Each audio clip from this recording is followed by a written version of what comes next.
वेद मोदी तपोनिष्ठ पंडित श्री राम शर्मा आचार्य जी की जय हो। आइए सुनते हैं अद्भुत आश्चर्य किंतु सत्य घटना। एक ही दिन में मिले 3 जीवन दान। बचपन से ही साधना में मेरी गहरी रुचि थी। ध्यान मुझे स्वतः सिद्ध था। तरह तरह के अनुभव होते थे जिन्हें किसी से कहने में भी मुझे डर लगता था, पर धीरे धीरे उनका अर्थ समझ में आने लगा। एक दिन न जाने कहाँ से एक महात्मा मस्तिष्क आए और धुनी लगाकर बैठ गए। उनका नाम था बाबा हरिहर दास। उनसे प्रभावित होकर मैंने दीक्षा लेने की इच्छा व्यक्त की। उन्होंने मुस्कुराते हुए कहा, मैं तुम्हारा गुरु नहीं हो सकता। तुम्हारे गुरु इस धरती पर अवतरित हो चुके हैं। मेरा उद्धार भी तुम्हारे गुरु के द्वारा ही होना है। एक दिन वे मथुरा से यहाँ आएंगे और इसी मिट्टी की कुटिया में आकर मेरा उद्धार करेंगे। बाबा हरिहर दास ने जिस दिन मुझे यह बात बताई, उस दिन के पहले से ही मेरे सपने में एक महापुरुष का आना शुरू हो चुका था। वे खादी के धोती कुर्ते में नंगे पांव आया करते थे। उनके चेहरे से अलौकिक आभा टपकती रहती थी। जब भी वे मेरे सपने में आते, मैं यंत्र चालित सा उनके चरणों में अपना माथा टेक देता। फिर वे मेरा सिर सहलाकर मुझे आशीर्वाद देते और बिना कुछ कहे वापस चले जाते। वर्षों तक यही क्रम चलता रहा, लेकिन एक रात ऐसी भी आई जब उन्होंने अपना मौन तोड़ दिया। अंतरंगता से आप्लावित शब्दों में उन्होंने मुझसे कहा, अभी कितने दिन यहाँ रहना है? मैं वहाँ तुम्हारी राह देख रहा हूँ। तभी से एक अनजानी सी बेचैनी मेरे भीतर घर कर गई। अब तक मुझे इसका आभास हो चुका था कि यह मेरे पूर्व जन्म के गुरु हैं, लेकिन प्रश्न यह था कि इस अवतारी चेतना को मैं कहाँ खोजूं? कुछ ही दिनों बाद दैव योग से मैं मथुरा पहुंचा। वहीं पर मुझे मिले बार बार मेरे सपने में आने वाले मेरे परम पूज्य गुरुदेव युग ऋषि श्री राम शर्मा आचार्य जी। पहली ही मुलाकात में उनसे मुझे ऐसा प्यार मिला कि मैं उन्हीं का होकर रह गया। उनके पास रहते रहते करीब 4 वर्ष बीत गए थे। आचार्य जी के मार्गदर्शन में साधना और उपासना के बल पर मैं अपने जीवन में होने वाली अनेक घटनाओं के बारे में जानने लग गया था। इसी क्रम में एक दिन मुझे अपनी मृत्यु के समय का ज्ञान हो गया। तब मैंने पूज्य गुरुदेव से कहा, इस शरीर से आपकी सेवा अगले 3-4 महीने तक ही हो सकेगी।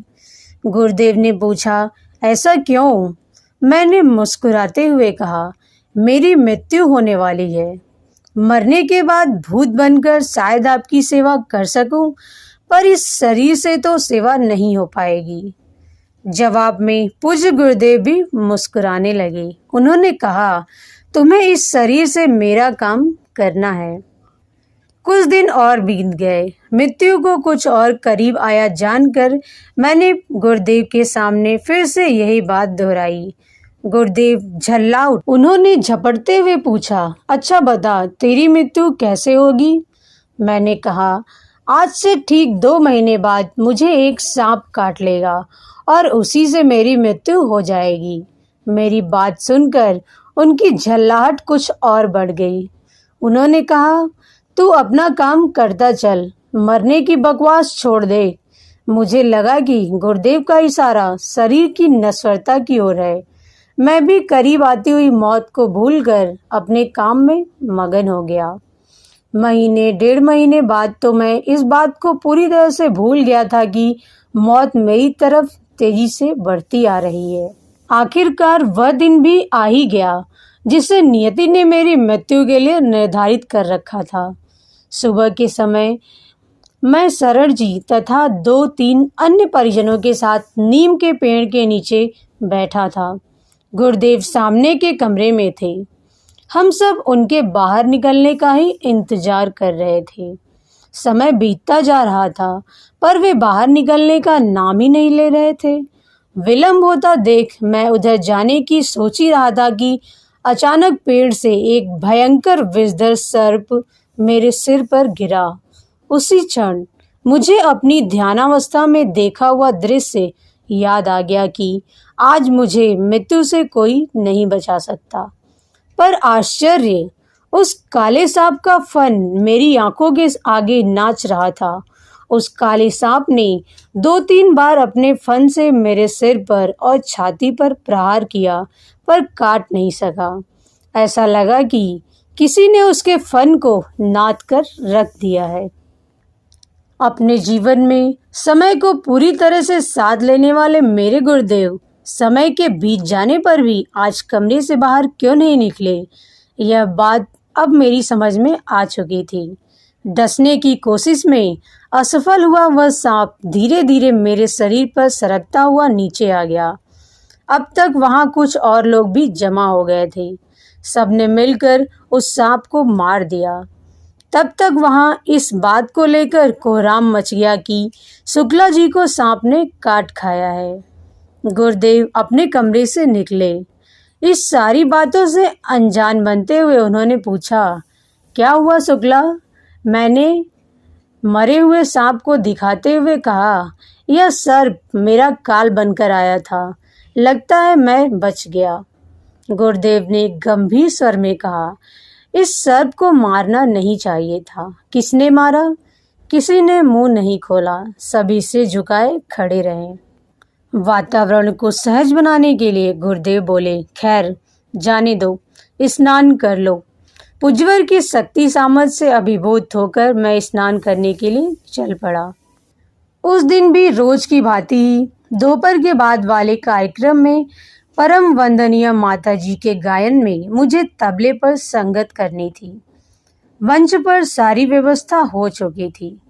तबला हारमोनियम रखे जा चुके थे। माता जी के लिए माइक सेट करना था। जैसे ही मैंने माइक को पकड़कर उठाना चाहा, मेरा हाथ माइक से चिपक गया। माइक में 240 वोल्ट का करंट दौड़ रहा था। अपनी पूरी ताकत लगाकर मैंने हाथ झटकना चाहा, पर झटक नहीं सका। फिर मैं चीख कर बोला, लाइन काटो। मुझे लगा कि अब मेरी मृत्यु निश्चित है। सुबह सांप से तो मैं बच गया था, पर बिजली के इस करंट से बचना असंभव है। लेकिन मेरे और मेरी मौत के बीच तो पूज्य गुरुदेव की तपश्चर्या की ताकत दीवार बनकर खड़ी थी। उन्होंने भेदक दृष्टि से बिजली के तार की ओर देखा और तार का कनेक्शन कट गया। माइक ने मेरा हाथ छोड़ दिया और मैं झटके से नीचे गिर पड़ा। सब लोग दौड़कर मेरे पास आ गए। पूज्य गुरुदेव भी स्थिर चाल से चले आ रहे थे। लोगों ने उन्हें रास्ता दिया। उन्होंने पास आकर पूछा, कैसे हो बेटे? बोलना चाहकर भी मैं कुछ बोल नहीं सका। ऐसा लग रहा था जैसे पूरे शरीर को लकवा मार गया हो। डॉक्टर बुलाए गए। उन्होंने कहा, बिजली का झटका बहुत जोर का लगा है। इसका असर मस्तिष्क पर भी पड़ सकता है। ठीक होने में कम से कम 3 महीने तो लग ही जाएंगे। डॉक्टर के चले जाने के बाद पूज्य गुरुदेव ने कहा, इसके सारे शरीर में सरसों के तेल से मालिश करो। संगीत का कार्यक्रम स्थगित कर दिया गया। मैं अकेले में बिस्तर पर लेटा हुआ गुरु सत्ता की सर्वसमर्था पर मुग्ध हो रहा था। कुछ ही घंटों के दौरान 2 बार काल मुझे निगलने के लिए आया और दोनों बार उन्होंने मुझे मौत के मुंह से बाहर निकाल लिया। मैं उनके प्रति कृतज्ञता के भाव में डूबता जा रहा था कि न जाने कब आंखों में गहरी नींद समाती चली गई। आधी रात के बाद अचानक मेरी नींद टूटी। ऐसा लगा कि कोई मेरी छाती पर बैठकर मुझे जान से मारने की कोशिश कर रहा है और मैं अब कुछ ही क्षणों का मेहमान हूँ। एक ही दिन में तीसरी बार मैं अपनी मृत्यु को करीब से देख रहा था। दोपहर बाद के बिजली के झटके ने मेरी सारी ताकत पहले ही निचोड़ ली थी, इसलिए चाहकर भी मैं कोई प्रतिकार नहीं कर सका। जब मुझे लगा कि अगली कोई भी सांस मेरी अंतिम सांस साबित हो सकती है, तो मेरे मुंह से सिर्फ 2 ही शब्द निकले, हे गुरुदेव, उनका नाम लेना भर था कि मेरी छाती पर सवार मेरा काल शून्य में विलीन हो गया। इस प्रकार परम पूज्य गुरुदेव ने विधि के विधान को चुनौती देकर एक ही दिन में 3-3 बार मुझे नया जीवन दिया। सुबह होते ही पत्नी ने पूज्य गुरुदेव के कल के आदेश का पालन करने की तत्परता दिखाई। सरसों के तेल की मालिश शुरू हुई। 20 मिनट की मालिश में ही 1/4 आराम मिल गया। मालिश का यह क्रम करीब 1 हफ्ते तक चलता रहा। डॉक्टर साहब ने तो जोर देकर कहा था कि मुझे ठीक होने में कम से कम 3 महीने लग जाएंगे, लेकिन 8वें दिन ही मैं अपने आप को पहले से भी अधिक ताकतवर महसूस करने लगा था। उनकी दवा धरी की धरी ही रह गई। अद्भुत आश्चर्य किंतु सत्य। पृष्ठ संख्या 19, 20 और 21।